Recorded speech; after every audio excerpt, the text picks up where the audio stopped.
All right, let's talk about how can you save money for an emergency fund. I think before you start saving money towards your down payment, you should have an emergency fund, which is probably going to be about 3 to 6 months of your regular expenses. So if your expenses are $7,000 a month, just take 7,000 times 3, and that is how much money you should save to have 3 months worth of emergency expenses, right?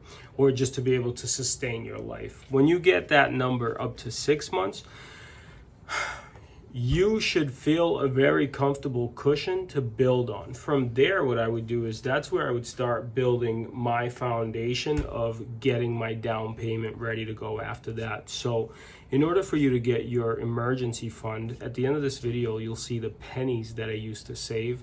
Now, obviously, we have a lot more income. The business is much better. So like, those pennies turned into buildings, right? So what you want to do is make sure, number one, you write down every single thing that you spend. Meaning, if it's $1 that you spend, you write it down. If it's $10, you write it down. Doesn't matter what you spend it on. You first have to get a great understanding of what you spend your money, how much you spend, how fast you spend, and how often you spend. Once you figure that out, then you have to start cutting things out. Get the scissors, and just start cutting your expenses. The way you do that is like, hey, I bought a coffee today. That coffee, I bought it for me and I bought it for a friend of mine. That cost me about $7. That's a $7 expense.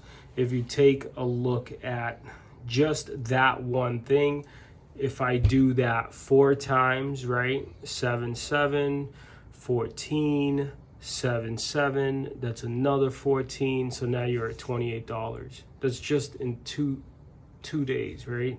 Or 4 days, we'll say. Now you have things that you spend on that are much bigger than just a coffee every single day, all the time. And what you're doing is basically blowing all your money away.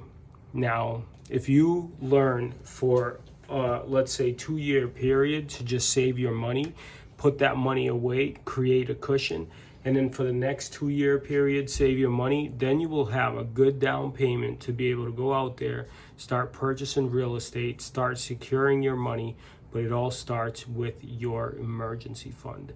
If you need help taking a look at your financial situation, and you could do this at every level, right? Doesn't matter if you make $4,000 a month or $10,000 a month or $100,000 a month, right? Your expenses can follow your income. So if you don't watch your expenses, you'll never have the money for an emergency fund. So good luck.